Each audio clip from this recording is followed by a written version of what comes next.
മോൻ എപ്പോഴും പറയും അവിടെ എത്തുമ്പോൾ ഒന്ന് സ്ലോ ആവും, ഒരു ആവശ്യമില്ലെങ്കിൽ. ഞാനെന്ന് വെച്ച് കഴിഞ്ഞാൽ ബെഡ്ഷീറ്റ്സ് ഇങ്ങനെ നമ്മൾ ആ കളർ കോമ്പിനേഷൻസ് ഉള്ളത് പുതിയത് വന്നിട്ടുണ്ടോ, വന്നു കഴിഞ്ഞാൽ അത് എടുക്കാനൊക്കെ വേണ്ടിയിട്ടാണ് പോണത്. ഞാൻ ഡോക്ടർ രാജു, പെരിന്തൽമണ്ണ ഗവൺമെൻറ് ഹോസ്പിറ്റലിലെ ഡോക്ടറാണ്.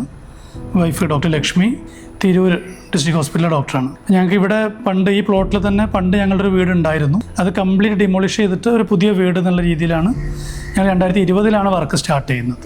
അത് ഞങ്ങളുടെ ആർക്കിടെക്റ്റ് പെരിന്തൽമണ്ണയിലെ BN ഗ്രൂപ്പ്, ബേസിൽ നാലകത്തിൻ്റെ ടീമാണ്. അവരാണ് ഇതിൻ്റെ വീടിൻ്റെ ഫുള്ള് പ്ലാൻ ഉണ്ടാക്കിയതും വർക്ക് ചെയ്തതെല്ലാം. സ്ട്രക്ചർ ഫിനിഷ് ചെയ്ത് കഴിഞ്ഞിട്ടാണ് പിന്നെ ഞങ്ങൾ ഇൻറ്റീരിയർ ഡിസൈനിങ്ങിനാണ് മാക്ടെക്സ് എന്ന് പറഞ്ഞുള്ളൊരു ടീമുണ്ട്, പെരിന്തൽമണ്ണ തന്നെ ഉള്ളതാണ്. അത് ഫാരിസാണ് അതിൻ്റെ ടീം ലീഡർ. അങ്ങനെ ഞങ്ങൾ ഓരോ വർക്ക് കഴിയുമ്പോഴും ആ ഒരു വീടിന് വരുന്ന മാറ്റങ്ങൾ ഇങ്ങനെ ശ്രദ്ധിച്ചുകൊണ്ടിരിക്കുന്നത്. അപ്പോഴും ഞങ്ങൾക്കൊരു ഫിനിഷിംഗ് ലെവലിൽ എത്തുന്നതിലുള്ളൊരു ചെറിയ ബുദ്ധിമുട്ട് ഇങ്ങനെ ഫീൽ ചെയ്തിരുന്നു. ഞങ്ങൾ വിചാരിച്ച ഫിനിഷിംഗ് എത്തിയില്ല എന്നുള്ളത്. ആക്ച്വലി അതിന് ഞങ്ങൾ ആ ഒരു വീടിൻ്റെ ഫിനിഷിംഗ് എത്താൻ ഞങ്ങളെ ഹെൽപ്പ് ചെയ്തത് അവസാനം വന്ന ഈ ബെഡും കാര്യങ്ങളൊക്കെ സെറ്റ് ചെയ്ത് കഴിഞ്ഞപ്പോഴാണ്. ഞങ്ങൾ ഓപ്റ്റ് ചെയ്തൊരു സ്ഥലം സ്ലീപ്പർ കോച്ചായിരുന്നു. പ്രത്യേകിച്ച് ഞങ്ങളുടെ വീടിൻ്റെ അടുത്താണ്, മലപ്പുറത്ത് തന്നെയാണ് അവരുള്ളത്.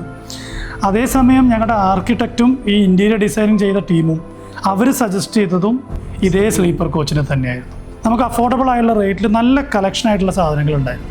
എല്ലാ ബെഡ്ഷീറ്റും, ബെഡ് സ്പ്രെഡ്, പിന്നെ കംഫർട്ട്, റഗ്സ് എല്ലാം ഞങ്ങൾ അവിടെ നിന്നാണ് സെലക്ട് ചെയ്തത്. ഞങ്ങളുടെ ഓരോ റൂമിനും ഉള്ള അനുസരിച്ചുള്ള ആ കളർ തീം, ആ തീമിനനുസരിച്ച് സെലക്ട് ചെയ്യാൻ പറ്റിയ ഓപ്ഷൻസ് ഞങ്ങൾക്ക് അവിടെ ഉണ്ടായിരുന്നു. ഹൈലൈറ്റ് ചെയ്യുന്നൊരു പോയിന്റ് എന്താ വെച്ചാൽ, ഈ എടുത്ത സാധനങ്ങളെല്ലാം ഞങ്ങൾക്ക് ഈ ഹൗസ് വാമിങ്ങിൻ്റെ തലേന്ന് ഇവർ വന്നിട്ട് ഇത് സെറ്റ് ചെയ്തു. ഞങ്ങളുടെ റൂമുകളുടെ ഒക്കെ അപ്പിയറൻസേ മാറിപ്പോയി. ഭയങ്കര ഞങ്ങളുടെ എക്സ്പെക്റ്റേഷന് മുകളിലെത്തി.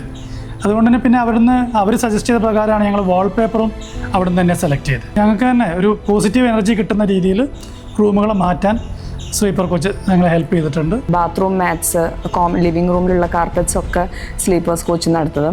അത് കുറച്ചും കൂടി നല്ല കളക്ഷൻ ഉണ്ട് തോന്നി. എന്നാൽ ക്വാളിറ്റി സാധനമാണ്. എസ്പെഷ്യലി ബാത്റൂം മാറ്റ്സ് ഒക്കെ നമ്മൾ എത്ര വാഷ് ചെയ്തിട്ട് റീയൂസ് ചെയ്താലും ഒക്കെ ഒരു പക്ക പെർഫെക്റ്റ് സാധനങ്ങളാണ്. ബെഡ്ഷീറ്റ്സും അതെ, അവർ ത്രെഡ് കൗണ്ടൊക്കെ അവർ എടുക്കുമ്പോൾ പറഞ്ഞിട്ടുണ്ടായിരുന്നു. അത് യൂസ് ചെയ്ത് കഴിഞ്ഞപ്പോഴാണ് നമ്മൾ എത്രയോ മെഷീൻ വാഷ് ചെയ്തു, എന്തായാലും അതിൻ്റെ അപ്പിയറൻസ് അങ്ങനെ തന്നെ അത് റിറ്റെയിൻ ചെയ്ത് നിൽക്കുന്നുണ്ട്. എൻഡ് ഓഫ് ദ ഡേ ആ ഹൗസ് വാമിങ്ങിൻ്റെ അത് എനിക്ക് തോന്നുന്നു ഇതിങ്ങനെ സെറ്റ് ചെയ്തിട്ടാ തോന്നുന്നു.